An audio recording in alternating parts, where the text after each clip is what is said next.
Greetings, this is the Grumpy Old Slan, and today we're going to take a quick look at Illusionist Cantrips in Unearthed Arcana. Unlike the magic user cantrips, of which there were so many and most were self-explanatory, the description of these is longer, and I think it is worth looking into it in a bit more detail. Illusionist spells, cantrips. For general information on cantrips and how they are cast by illusionists, see the text under the heading of Magic User Cantrips beginning on page 45. Everything given therein applies to illusionists and aspiring illusionists as well, including the ability to use those minor spells defined as Magic User Cantrips. Below and on the following page are described the special minor illusion cantrips available only to those of the illusionist subclass. The first minor illusion cantrip is Colored Light.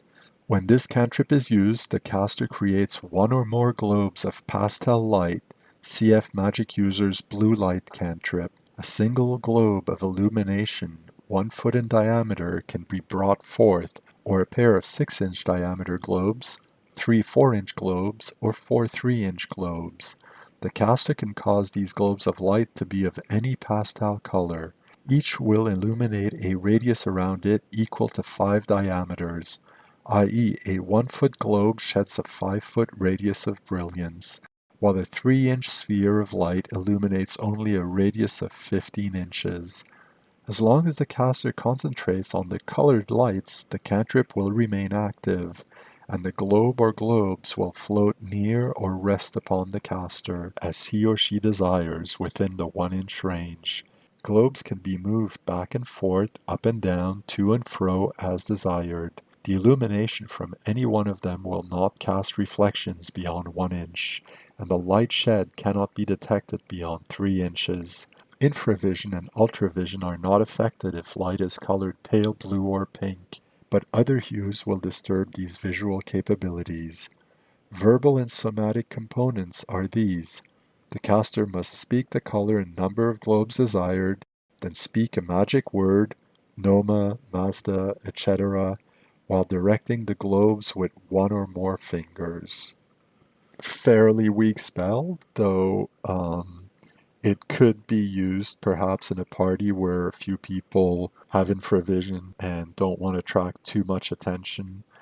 There are some adventuring applications for this spell, and some of the magic user cantrips do too, don't get me wrong, but we'll find that the illusions here can be quite powerful if used cleverly. The next cantrip is Dim. By means of a dim cantrip, the illusionist causes a light source to become weaker or the very air to become less permeated by light rays. If light sources are to be affected, then about 6 torches, a medium-sized fire such as in a fireplace or campfire, 72 candles, or even a light or continual light spell can be affected. The dim cantrip will cause any of the above light sources to, at best, shed only half their normal radiance for 1 full round. Torches will burn only as brightly as candles. Candles will but glow dimly. A fire will become torch-like in illumination, and all light spells dim to half their normal brightness. Affected light must be within 1 inch of the caster. He or she must speak a magical phrase such as Birona or Rheostat and make a downward motion with one hand to effectuate the cantrip. Another very minor illusory effect, but that could have some very important psychological effects in the right circumstances. The next cantrip is Haze.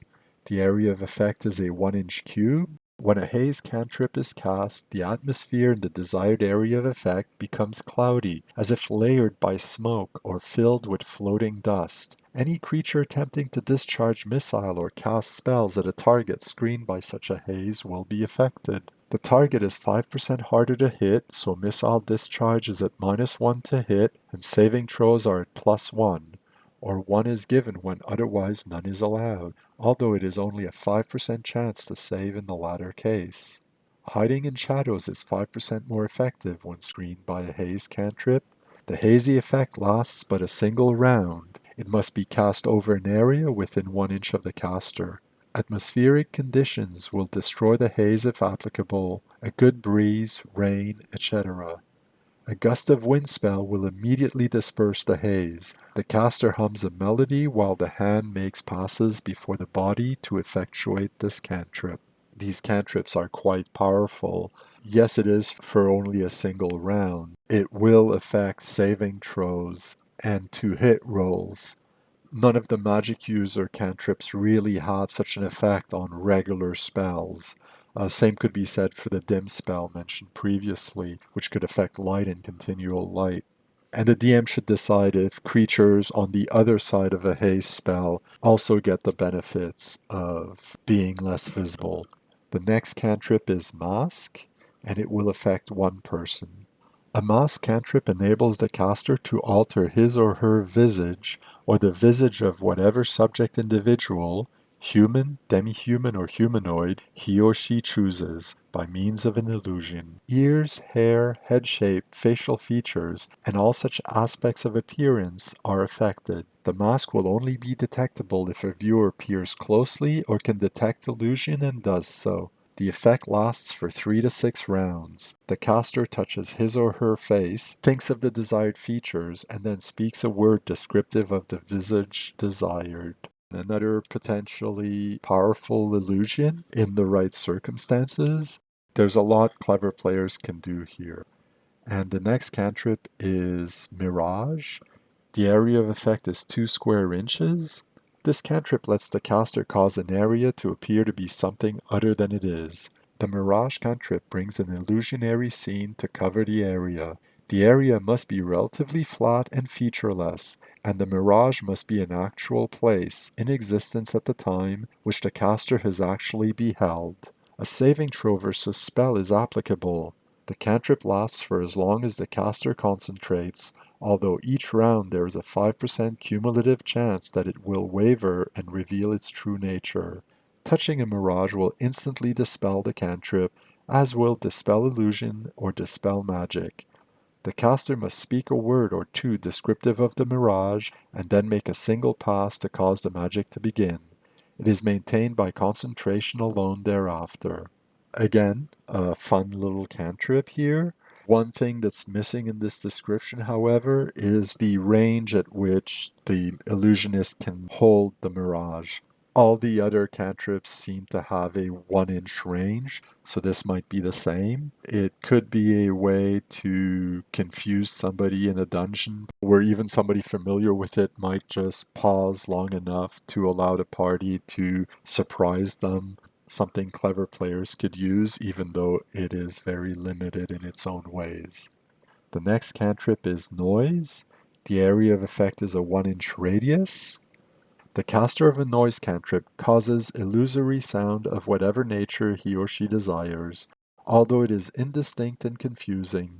Thus he or she can cause a murmuring sound as if many voices were speaking behind a thick door or at a great distance, a rushing sound similar to wings and wind combined, shuffling and scraping as if many people were moving things or walking slowly, but at some distant place, etc.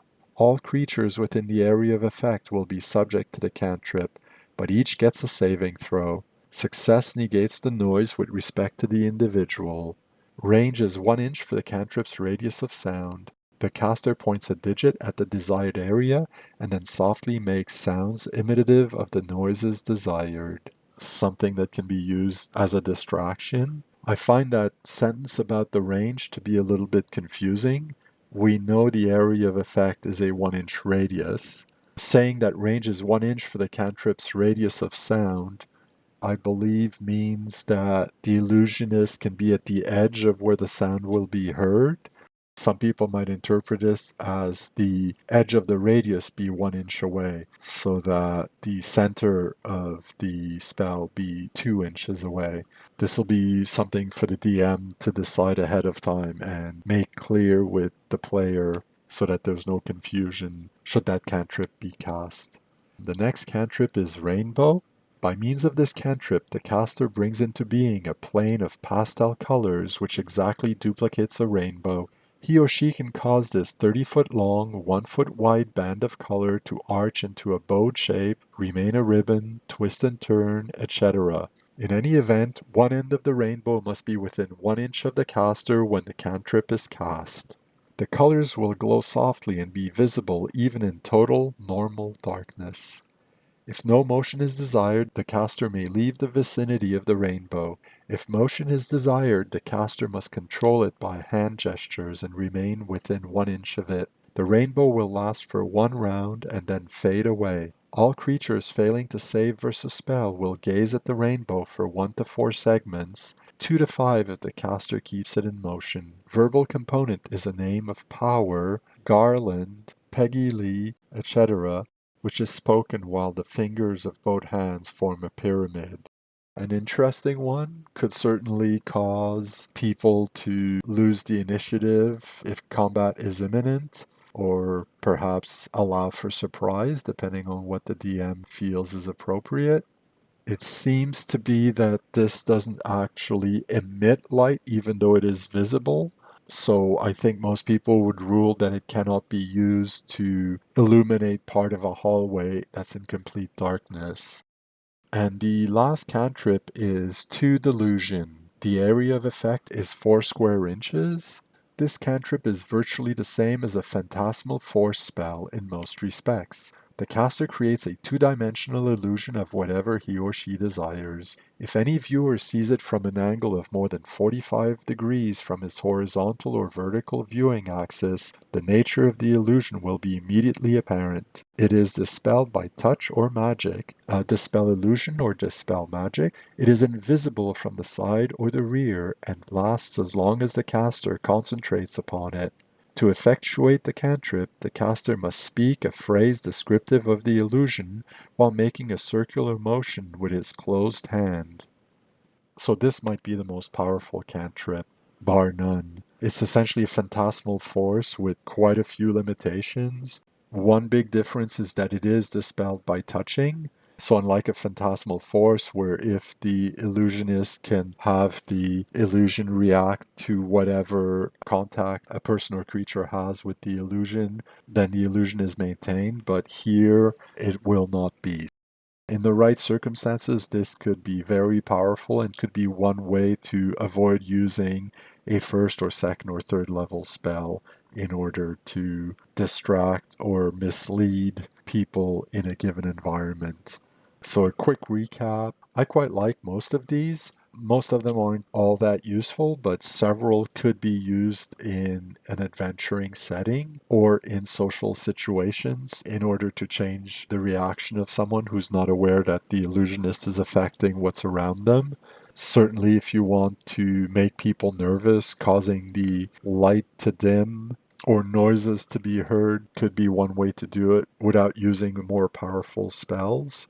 I quite like the 2D illusion. I quite like the mask. Yes, they are very limited, but these are cantrips, so they're not meant to be all that powerful to begin with. And if we compare them to most of the magic user cantrips, they are quite powerful in their own way. This has been the Grumpy Old Slan, looking at illusionist cantrips in Unearthed Arcana.